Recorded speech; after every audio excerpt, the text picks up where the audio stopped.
खुलुमबाय Bodoland इंखं television studio आं ललिता गयारी दिनै मोनाबिलिनि गाहाय रादाबफ्राव दं। इल्डार कापनि फाइनालाव जमुना बर'। AIUDF आ हादरगिरि बिसायख'थियाव NDA नि बिजाथिखौ मदद खालामनो हागौ। नबजित नार्जारिजों लोगोसे सेथि थाखोआव मेट्रिक आनजादाव उथ्रिनाय फरायसाफोरखौ गवालपारायाव बरायदों। महाराष्ट्रनि गिबि मन्थ्रि एकनाथ शिन्देआ फ्ल'र टेस्टआव देरहाबाय। नुमलिगड़आव सारअन्थाइ गावना सासे लाइमोननि जिउ खहा। जेबो जाहोनखौ फोरमायालासे मासिगिरि बिबाननिफ्राय बोख्लायदों प्रमद बर' दैदेननाय UPPL जथाय सोरखारा। बाक्सानि दाखुवायाव आरोबाव मुसानि उदखार, हराव मोसौ मासे जाबावदों। रेलवेनि साइथिं लहा फान खोमानानै बिजनियाव सानै हमजादों। गथायबारि गिर्जानि दालाइसा आफादा PDC आफादा दान होनाय हाबाफारि बानजायदों। गसाइगावआव 37थि छात्र सीमा बलनि बानजायनायाव ड्राग्स नाङा बुंनाय आरो ड्राग्सनि हेंथा मावबादा। दानिया फैदो आबुं रादाबाव।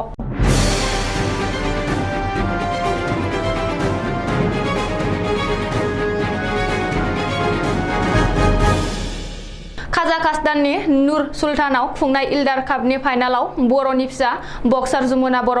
इल्डार कापनि 52 केजि इभेन्टआव जमुना बर'आ फाइनालाव हाबबाय। मिथिनो हानाय बादिब्ला वर्ल्ड चेम्पियनशिपनि ब्रन्ज मेडेल जमुना बर'आ रबिबारखालि सेमि फाइनाल गेलेनायाव काजाखस्ताननि आनेल साकिसखौ फेजेननानै इल्डार कापनि फाइनालाव जायगा दखल खालामदों।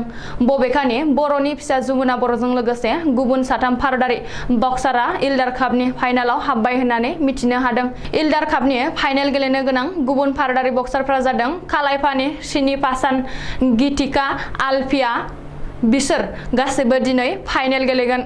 रिपर्ट बादिब्ला इल्डार कापआ चेम्पियन जानाय एबा गल्ड मेडेल देरहानो हानाय बक्सारफ्रा $700 सिलभार मेडेल आवथायग्राया $400 आरो ब्रन्ज मेडेल आवथायग्राया बक्सारफ्रा $200 बान्था मोननो हागोन। 18 जुनखालि भारतनि 16थि हादरगिरि बिसायख'थि। फैबाय थानाय बिसायख'थियाव सोर देरहानानै भारतनि हादरगिरि जागोन? NDA नि बिजाथि द्रौपदी मुर्मुना UPPN नि बिजाथि जसवन्त सिन्हा? हादरनाङै बेयो मोनसे गेदेर सोंथि। ओरैहाय NDA नि बिजाथि द्रौपदी मुर्मुखौ फेजेननो थाखाय गासैबो हेंथा दोलोफ्रा खौसे जादों। नाथाय बेनि गेजेरावनो AIUDF नि बिजाथिफ्रा NDA नि बिजाथिखौनो भट होनो थाखाय सानलायनाय जादों होननानै दोलोनि गाहाय आरो धुबुरीनि MP मौलाना बर'दिना आजमाल खौरांगिरिनि सिगाङाव फोरमायदों। आजमाला रबिबारखालि हराव हाइलाकान्दियाव खौरांगिरिनि सिगाङाव फोरमायनाय बादिब्ला हेंथा दोलोनि जानानै AIUDF आबो UPA नि बिजाथिनो भट होनो थांखि लादोंमोन।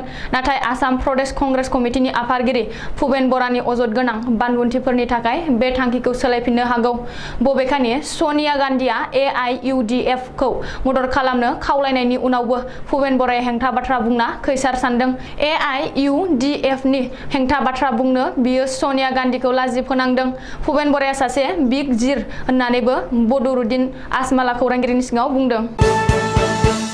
गवालपारा जिल्ला बर' थुनलाइ आफाद, दुलाराय बर' फरायसा आफाद आरो बर' आइजो अनसाय आफादा 2022 मायथाइनि बर' बिजों फरायनानै मेट्रिक आरो HS जोबथा आनजादाव सेथि थाखोआव उथ्रिसारनाय फरायसुला फरायसुलिफोरजों लोगोसे ZTV नि reality show' DID little master season 5 नि देरहासारनाय नबजित नार्जारिखौ बरायनानै मान बावदों।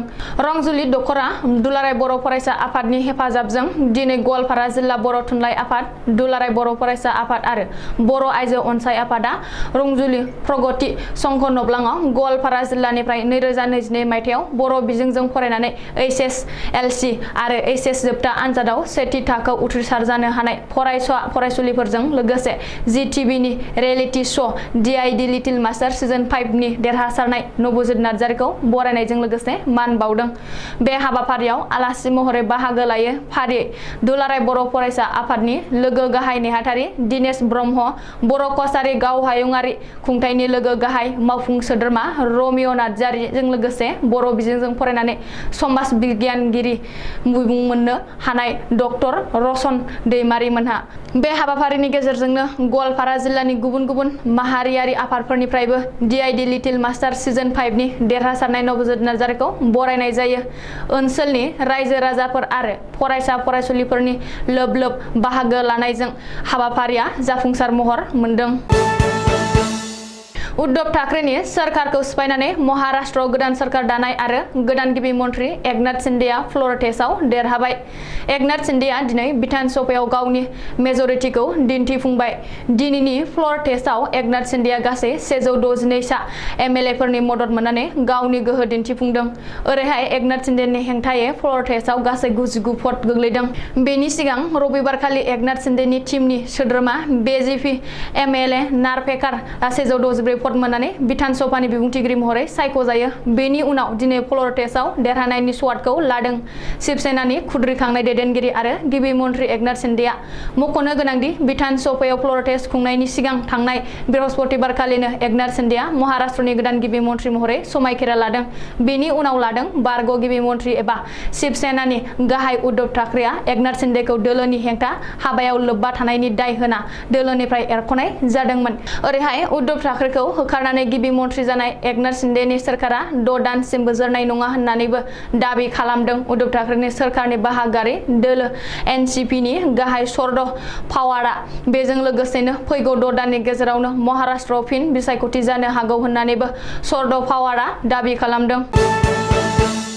नुमलिगड़आव सारअन्थाइ गावना सासे लाइमोनजों लोगोसे मासे मोसौ थैदों।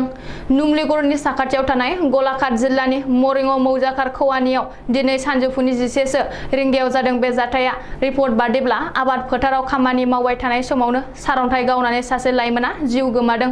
जिउ गोमानाय लाइमोनखौ मेरापानी रतनपुर गामिनि 18 बोसोर बैसोनि रितु बाग होननानै सिनायथिनो हादों। रितु बागआ बिमायनि न'आव आलासि जानानै दंहैयोमोन। आबाद फोथाराव बिमायखौ मदद खालामहैनाय समावनो दिनै सानजौफुआव सारअन्थाइ गावनानै रितु बागआ जिउ गोमायो। बबेखानि रितु बागजों लोगोसे फोथाराव थानाय माखासे मोसौफोराबो थैदों होननानै मिथिनो हादों। सोलायनायनि स्लागानजों सोरखाराव फैनाय इउपिपिएल दोलोनि इएम जिएमफोरा रायजोनि जेंनाखौ सुस्रांनायाव फेलें जानांनानै गिबि थाखोनि खामानि मावग्रा पिसिडिसिनि मासिगिरिफ्रा राजखान्थिनि खैसाराव गोग्लैबाय नामा? बाक्सा जिल्लानि सिङाव थानाय 25 नं बागानपारा बिटिसि बियाब आरो 62 नं बरमा एमएलए बियाबनि सिङाव थानाय सुबनखाता पिसिडिसिनि मासिगिरि राजु दैमारिया गावनो जेबो जाहोन आरो गुमुर होआलासै पिसिडिसिनि मासिगिरि बिबाननिफ्राय बोख्लायनायनि अजद लाबोदों। राजु दैमारिया फोरमायनाय बादिब्ला गावखौ पिसिडिसि मासिगिरि बिबाननिफ्राय बोख्लायनायनि सिगां जेबो जाहोन आरो गुमुरखौ मिन्थिनो होआखै। बेजों लोगोसे बागानपारा बियाबनि एमएलए आरो दानि बिटिसिनि आयेन आफादनि बुंथिगिरि काथिराम बर'आ गावनि गोसो बायदि गावखौ पिसिडिसि मासिगिरि बिबाननिफ्राय बोख्लायदों होननानै राजु दैमारिया गोख्रों अजद दैखांदों। मख'जाथावदि राजु दैमारिया इउपिपिएल दोलोनि जोनोमनिफ्रायनो थाद'नाय गैयाजासे गावनि सिपिनि रां खरसा खालामनानैब्लाबो सान-हर खामानि मावबोदोंमोन आरो लोगोसे बियो इउपिपिएल हान्जानि खामानि मावनायाव खमैबो 2 लाख रां दाहार थानायखौ फोरमायदों। लोगोसे गमामायैनो माब्लाबा बे रांखौ लानानै न'खराव नांज्लाय खमज्लाय जानानै राहा गोथे जानायाव आरो जिंगाजों सहायनो हायैयाव गावनि जिउखौ फोजोबना लाफ्लांबायोब्ला 25 नं बागानपारा बियाबनि एमएलए आरो दानि बिटिसि आयेन आफादनि बुंथिगिरि काथिराम बर'आनो बेनि दायनिगिरि जानांगोन होननानैबो राजु दैमारिया रोखायै बुंथिदों। बाक्सा जिल्लानि सालबारि महकुमा बेन्दोंआव थानाय दाखुवा गामियाव मानास हादरारि हाग्रामानिफ्राय ओंखारबोनाय मासे मोसाया आरोबाव गामियाव फैनानै रबिबारनि हराव मासे मोसौ अरथारफैबावदों। जायगानि रायजो राजाया बेबायदि गले गले फैनानै मोसाया मोसौ जाफैबाय थानायखौ नुनानै गिखांनाय मोन्दों। मख'नो गोनांदि बावैसो सिगाङाव दाखुवा गामिजों नांजाबनाय एबा साखाथि गामि सुग्रेंबारियाव माब्रै मोसौखौ मोसाया अरथारलांखांबाय। बै जायगायाव रावबो मानसि थायैनि सुजुगखौ लानानै मोसाया मोसौफोरखौ अरथारफैबाय थानायखौ नुनानै आथिखालाव बै ओनसोलनि रायजो राजाया जोबोर गिखांनाय फैदों। सुलुङाव फोरमायनाय बादिब्ला जायगानि रायजो राजाया हाग्रा बिफानखौ गले गले खावलायसेयावबो जेबो राहा लायाखै। बेखायनो मोसानि बेबायदि गले गले फैबाय थानाया बयखौबो जिंगायाव खोख्लैदों। चिरां जिल्लानि बिजनियाव समबारखालि रेलवे बिफाननि साइटिंनि लहा खावनानै खाबारि दखानाव फानखोमानानै सानै हमजादों। बिजनि नोगोरनि 3 नं वार्डनि बानियापारायाव थानाय खाबारि दखानाव बङाइगाव जिल्लानि गरायमारि गामिनि सानै लाइमोना गासै मोनगु रेलवे लहा थुख्राखौ महम्मद खलिल बादशाहनि खाबारि दखानाव फाननो लाबोनाय समाव जायगानि रायजो राजाया नुसननानै लोगो लोगो बिजनि पुलिस थानायाव खोन्थाहरनाय पुलिस सौफैनायनि सिगांनो सानैबो खारखोमालांदोंमोन। नाथाय जायगानि रायजो राजाया सासेखौ सिनायनानै हमनो हायो आरो पुलिसनि आखायाव गथायनानै होयो। हमजानाय सिखावनि मुंखौ महिदुल आली होननानै सिनायथिनो हादों। सिखावखौ खारखोमानो हेफाजाब होनायनि दायाव पुलिसआ खाबारि दखाननि बिगुमा महम्मद खलिल बादशाहखौबो एरेस्ट खालामदों। गसाइगाव महकुमानि सिङाव थानाय 1 नं बाजुगाव गामिनि गथायबारि गिर्जानि दालाइसा आफाद बिथांखि लानाय आरो जौगाथाय आफादा प्लेनिं एन्ड डेभेलपमेन्ट कमिटिआ दिनै दान होनाय सान फालिदों। 2002 मायथाइयाव जोनोम मोनदोंमोन। PDC आफाद आरो गिर्जानि जौगानाय गिर्जा न' लुखांनाय गथायबारि गिर्जानि खृष्टान फोथायारिफोरनि नखर नखर थानानै बानजायनाय हाबाफारि बायदि बायदि जौगाथायनि हाबा मावबोदों। PDC आफादा बोसोरफ्रोमबो बर'दिननि 25 दिसेम्बराव गेदेर दान होनाय सान महरै फालिनाय जायो आरो गोबां सुबुंफोरा बायदि रोखोमनि फिथाइ सामथाइ, दाउ अमा, जिब जुनार, थाखा फैसा, जि जोम बायदि बायदि दान होनानै जिसुनि जोनोम सानखौ फालिबोदों आरो दिनै प्लेनिं एन्ड डेभेलपमेन्ट कमिटिआ जोनोम सान फालिनायजों लोगोसे दान होनाय सान फालिदों आरो गोबां गिर्जानि सोद्रोमाफोरा गोबां दान होनायखौ नुनो मोनदों। बेफोर दानजोंनो गिर्जानि न' लुनाय आरो गुबुन गुबुन जौगानाय खामानि मावो होननानै फोरमायदों PDCनि आफादगिरि महन्त मुसाहारि बिथाङा। दिनै गसाइगाव ओनसोलनि जोहोलावफोर आरो जमदुवार फरायसालिमानि फरायसाफोरजों लोगोसे गसाइगावआव 30 नं SSBआ ड्राग्स जानाय आरो फालांगि खालामनायनि हेंथा सांग्रांथि मावबादा बानजायदों। सेकेन्ड इन कमान्डेन्ट SS फाराग चतुर्वेदी बिथाङा गावनि बिबुंथिनि गेजेरजों गोबां बेसेन गोसा बिबुंथि होयो, जेरै ड्राग्स जायोब्ला समाजाव, देहायाव, फरायनायाव दाहा जानाय आरो इयुनाव साख्रि बाख्रि मोननांगौनि बेलायाव देहायाव हेंथा जानो हागौ होननानै मावबादायाव बाहागो लानाय फरायसा आरो ओनसोलनि सुबुंफोरनि सिगाङाव सांग्रांथि बिबुं होयो। दिनैनि रादाबा एसेनोसै, गोजोन्थों।